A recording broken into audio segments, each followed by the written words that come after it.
काला साया। यूं तो बनारस घाट अपनी खूबसूरती के लिए बहुत प्रचलित है, पर घाट के किनारे कई राज लिए बैठे हैं। ये कहानी शुरू होती है बनारस के घाट के पास बने ममता निवास से, जहाँ प्रिया लाल जोड़े में ममता के घर उसकी बहू बनकर आती है। आओ आओ बहू, घर को अपने पैरों से पवित्र करो। ममता घर की दहलीज पार कर ही रही होती है कि अचानक एक बहुत गंदी सी बास पूरे घर में फैल जाती है।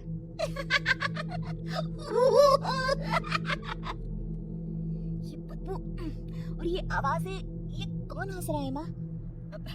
ये पड़ोसी ना हमारे थोड़े अलग से है। कहाँ हम शाकाहारी और ये मांस मच्छी खाने वाले। छोड़, तू ध्यान मत दे और गृह प्रवेश कर। और हाँ बहू, अपनी सास की एक बात हमेशा याद रखना, इन पड़ोसियों से तो कभी बात नहीं करेगी। अच्छे लोग नहीं है ये। अपनी सास की ये बात मानेगी ना बेटा? हाँ माँ, जो आपकी मर्जी, मैं उनसे बात नहीं करूंगी। अगले दिन प्रिया अपनी पहली रसोई बनाने रसोई घर में जाती है। ये छोटी बात से नाक में जा रही है। एक काम करती हूँ, खिड़की खोल देती हूँ। प्रिया खिड़की खोलने जाती है। इतने जाले, लगता है इस खिड़की को कभी खोला ही नहीं गया। पर ऐसा क्यों? ओह, नॉनवेज की स्मेल आती होगी ना। 2 मिनट के लिए खोल लेती हूँ, फिर बंद कर दूंगी। प्रिया खिड़की खोलती है। खिड़की खोलते ही उसकी नजर सामने वाले घर की खिड़की पर पड़ती है, जहाँ एक लड़की खड़ी होती है। हाथों में मेहंदी, लाल रंग की साड़ी, बिल्कुल सजी धजी, मानो प्रिया की तरह ही वो भी नई नवेली बहू हो। वो प्रिया को देखकर मुस्कुराती है।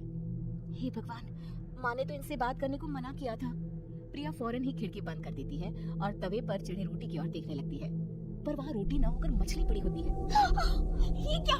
पहली ही रसोई में इतनी बड़ी गलती। हे भगवान, अब मैं क्या करूं? प्रिया बहुत डर जाती है और फौरन रसोई की सफाई करने और फिर सभी के लिए खाना बनाने लग जाती है। जब वो सबको खाना परोसती है, सब तो ठीक है, मैं बेकार में चिंता कर रही थी। हे भगवान, ऐसे ही बस अपनी कृपा बनाए रखना।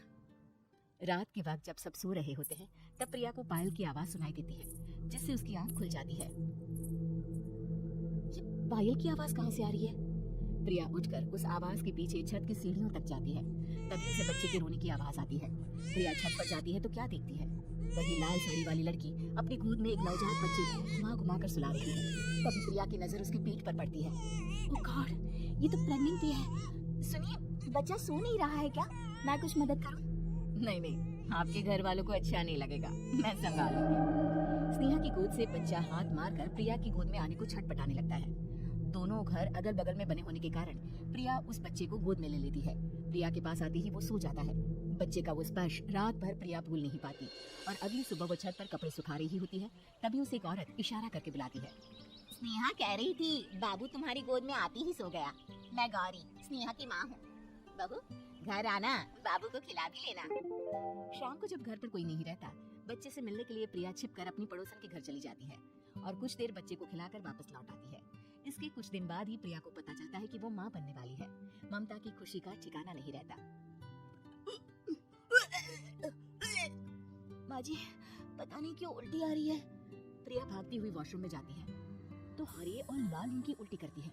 उस उल्टी में से कीड़े निकलते हैं। ये क्या? खून और ये कीड़े!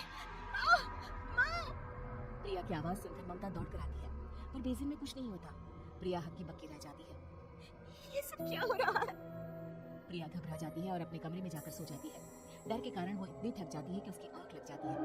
तब उसे ऐसा लगता है उसके पेट पर मानो कोई बैठा हुआ हो। कौन हो? प्रिया के पेट पर एक 5 महीने की बच्ची बैठी हुई थी, जो बुरी तरह जली हुई थी। माँ, तुम ही मुझे लाई ना अपने पेट में? मैं तुम्हारी माँ नहीं हूँ। कौन हो तुम? माँ, देखो मैं जल गई बुरी तरह से। 6 महीने पेट में रहने को भी मुझे नहीं मिला। सिला दो ना माँ। बचाओ! बचाओ! माँ!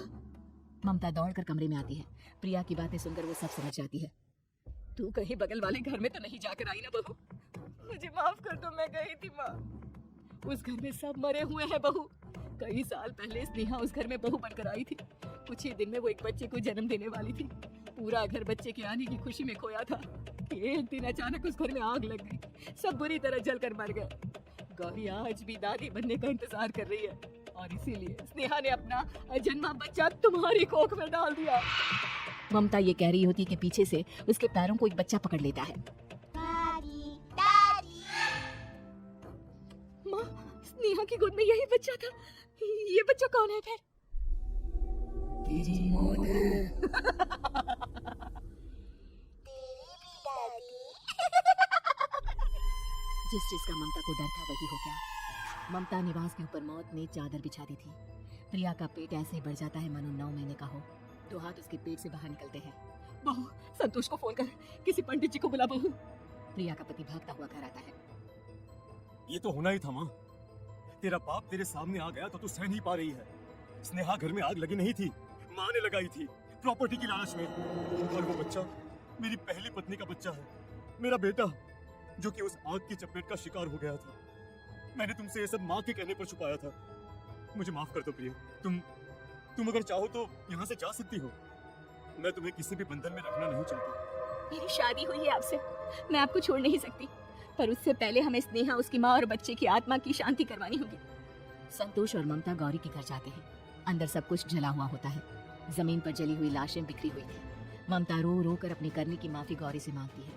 प्रिया स्नेहा के घर वालों का अंतिम संस्कार करवा देती है और ममता निवास फिर से आत्माओं के साए से